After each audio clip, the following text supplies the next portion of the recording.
大家好，我係 Holly。雖然而家未到暑假租務旺季啦，但係啲地區咧已經話好缺租盤啦。好似我而家身處嘅啟德咁樣啦，港鐵站附近嘅屋苑租金都搶貴晒。今集我哋會睇兩個租盤，其中一房單位嘅叫租挨近2萬蚊。租金上升背後有啲咩原因？邊啲戶型又比較受到歡迎呢？睇樓之餘都會分析下市況。大家睇完條片之後有咩睇法都可以留言講下，有機會獲得咖啡禮券。另外啦，都提大家記得 subscribe 入把 house 嘅 YouTube channel， 同埋撳埋隔離個鐘仔啦。作為新盤供應重鎮嘅啟德，不嬲都唔缺租盤。不過而家啟德站一帶加埋12個屋苑9700幾伙入邊，得大概194個單位放租，去咗總數未到2%。而可以睇樓嘅時盤更加得大概37個。代理就話租盤供不應求，主要有2個原因。因為始終啟德嚟講啦，34校網啦，呢個其實家長嘅首選。咁次一樣嘢嚟講就話，啱啱上年嘅施政報告出咗個專才啦。咁呢個專才計劃帶動咗香港好多嘅一啲新嘅家庭過嚟，咁變相個需求會大咗。需求多咗，租盤都出現爭客嘅情況。有啲試過有一個就係業主好似輪的咁樣咯。約晒你哋所有 agent 同埋所有客，咁啊5台客爭一個單位。租盤越搶越貴，啟德區唔同戶型嘅租金水平普遍按年都升超過1成。抽選部分一房單位，舊年同今年嘅租金做對比，由大概16,000蚊升到大概18,000蚊，升咗1成2。而2房同3房嘅租金更加升超過2成。用同類戶型近期嘅成交價推算，喺未扣除管理費之前，唔同戶型嘅回報率都超過3厘。當中大單位嘅租金就升得比較多，皆因比較受到內地專才嘅歡迎。其實佢哋家庭人數一般都唔多啊，大概普遍係3到4個。咁但係喺佢哋本身喺內地居住環境，佢本身係需要大單位。喺佢哋眼裏覺得呢啲先係正常，咁所以一般佢哋都會選擇啲大 size 嘅單位。今集我哋會睇2個租盤，亦都包括租金升得比較多嘅3房單位，喺嘉豐匯叫租36,000蚊。另外亦都會去到 Monaco One 睇一個1房租盤，叫租19,500蚊。喺2021年入伙嘅嘉豐匯，樓齡得大概2年半，4座住宅大樓，連埋4間洋房，成個盤夾埋有1006伙，涵蓋開放式到3房戶型。屋苑另外提供118個車位，平均每8戶爭1個。屋苑會所連埋園林面積有大概56,000尺，入邊有健身室、30米長嘅戶外泳池、兒童遊樂場等等。租盤喺1B 座中層，係3房1套連工作間連廁嘅間隔，實用面積778尺，叫租36,000蚊，尺租46蚊。因為門後咧就係一個長形大廳嘅開則啦，就冇玄關嘅。咁喺廚房對出嘅呢邊牆身咧，咁就可以做一個鞋櫃啦，咁方便咧出門口之前喺度着鞋。咁再行前少少咧，呢一度就係飯廳嘅位置啦。咁呢度嘅空間咁計啦，至少都擺得攞張4人餐台㗎啦。一般租住半新樓，裝修大致上都會維持翻原裝設計。大廳鋪咗複合木地板，淨係計呢一度都超過200尺。客廳闊2.8米，有一個舒適嘅睇電視距離，開即視正，亦都容易擺家私。客廳兩邊牆身咧，其實都有天線電掣位啦，咁所以話咧，其實邊邊擺電視機櫃，邊邊擺梳化都可以。不過我自己就覺得啦，如果梳化擺喺呢一度咧，就會好啲啦，因為咧呢度望出去嘅景觀咧，嗰個角度會開揚啲啦。除咗望到啟德河之外咧，都會望到隔離屋苑嘅泳池景。出嚟露台同大家睇真啲個景啦。由於單位喺單邊位置，而且面向木泰街嗰邊，所以除咗啟德區嘅樓景，亦都會望到啟德河。露台有少少唔規則，但係就有26尺，大過一般嘅22尺，而且闊度同大廳睇齊，夠位晾衫。翻入嚟室內，睇完個廳，跟住就到寢區啦。3間房咧就分開咗兩邊佈局啦，其中一間咧就擺喺呢一邊，咁而家咧先睇呢一間先。呢間咧就係客房嚟嘅，個開則咧都幾四正嘅，而且咧見到隻窗就冇做到底啦，咁所以啲家私咧就可以貼住牆身擺。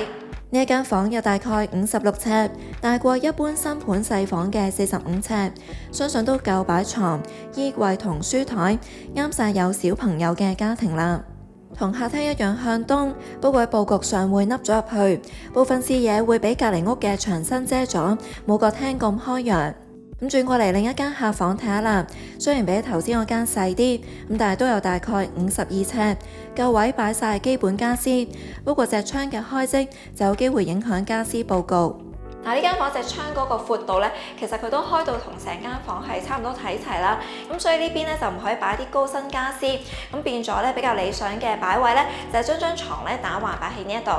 所有房嘅坐向同大廳一致，不過呢間客房喺佈局上冇凹咗入去，所以採光度會比頭先嗰間好啲。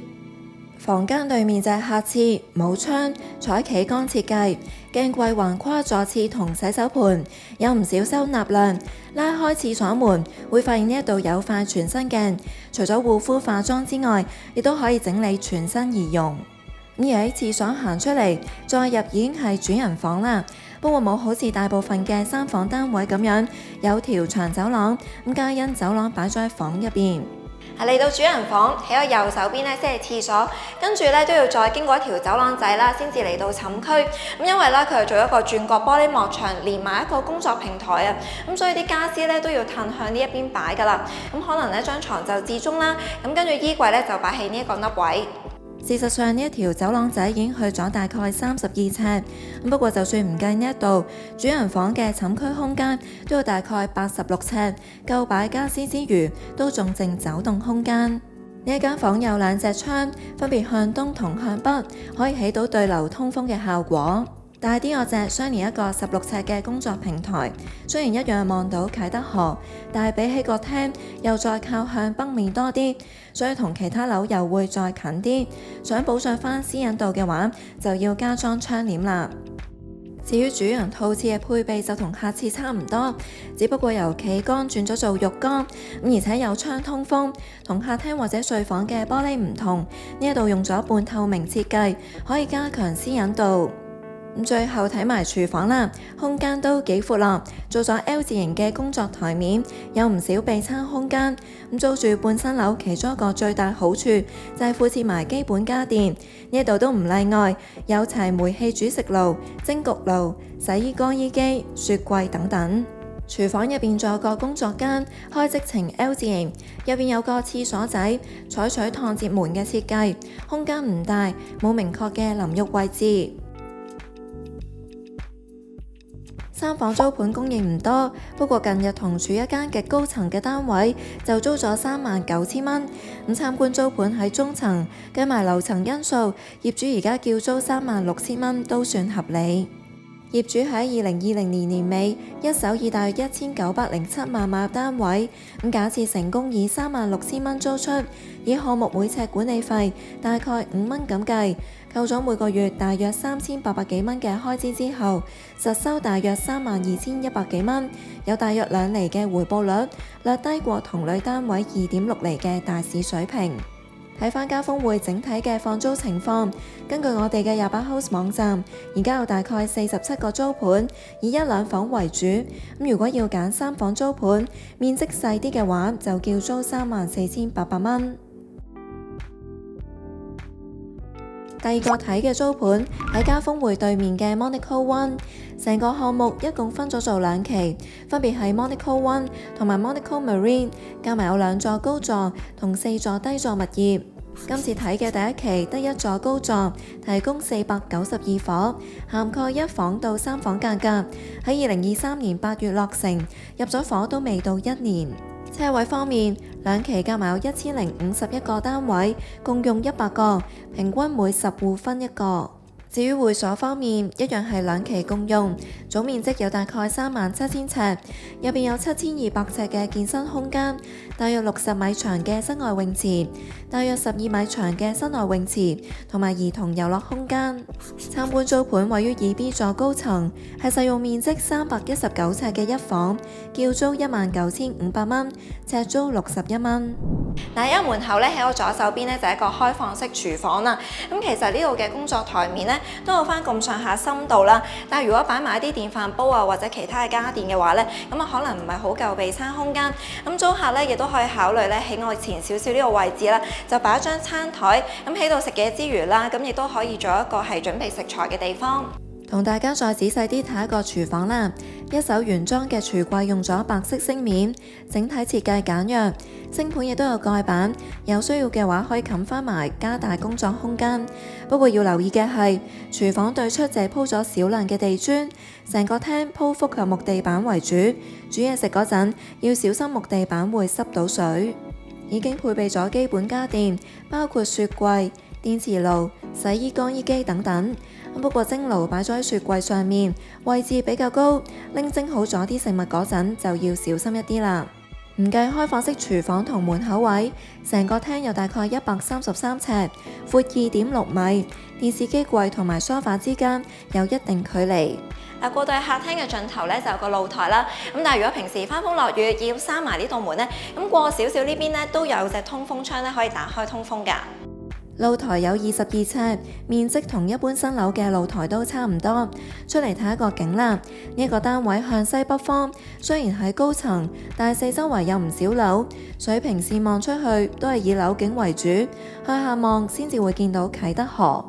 轉過嚟睇一間睡房啦，有大約58尺，同客廳同向，一樣以樓景為主，不過隻窗都有翻咁上下大，採光度唔錯。呢間房咧開則都好市正啦，咁而且隻窗咧就唔係平時嗰啲玻璃幕牆設計，咁啊冇做到底，所以如果打橫喺度擺張床嘅話咧，咁就可以貼住牆身擺，就唔會話嘥咗啲位置啦。如果將張床貼近隻窗嗰邊擺，估計衣櫃可以並排擺喺側邊嘅牆身。嗱，呢一間房嘅廁所咧，其實就擺咗喺間房入邊啦。咁所以咧，如果平時客人上嚟要借廁所嘅話咧，就一定要先入到嚟呢間房先至得啦。浴室冇窗，主要靠抽氣設備通風，採用企缸，用色同設計都幾雅致。洗手盆側邊嘅台面，以至到上面嘅鏡櫃，都提供到唔少擺護膚品或者日用品嘅地方。睇返屋苑而家嘅一房租盤，叫租大部分都低過18000蚊，不過就以中低層為主。考慮到參觀租盤喺高層，業主叫租19500蚊，或者計及樓層因素。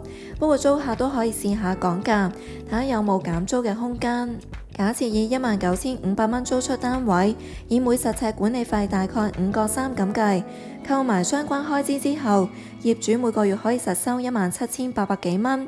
以2021年大約816萬嘅買入價計，可以有2.6厘嘅回報率，低過大市水平。我哋都同大家嚟過啟德區好多次啦，咁記得以前仲有好多工程進行緊，就算去啟德站附近啲屋苑都要兜路行。咁拆咗啲圍板之後，由嘉豐匯或者 Monaco One 行到去啟德站都係大概5分鐘。不過呢一區屋苑嘅車位比例偏低，租客如果有揸車習慣，想喺住緊嘅屋苑租個車位嚟用，一般都要6-7千蚊一個月。至於買嘢方面嘅配套，面向啟德站嗰邊嘅樓盤，基座都有啲鋪頭以餐飲為主，不過數量就唔多。區內而家比較大型嘅商場有 Airside， 佔地大約70萬尺，有超級市場同埋各式食肆，亦都有戲院。不過想有多啲民生選擇，就要行過啲去到晴朗商場，有超過60間鋪頭同埋一個乾濕貨街市，可以滿足日常所需。未來配套方面，啟德 Sogo 雙子匯預計今年9月開幕，總樓面面積去到110萬尺，目標係容納700幾間鋪頭。至於啟德體育園就預計出年開幕，由高空嘅航拍片見到已經起到778。咁除咗運動場館，亦都有零售樓面，將會提供超過200間鋪頭，包括運動品牌同埋食肆。嗱，今集啦就同大家睇咗2個租盤，咁大家有咩睇法啦，都可以留言講下，有機會獲得咖啡禮券。咁最後啦，如果你都中意呢條片嘅話，記得俾我 like 支持下我哋啦。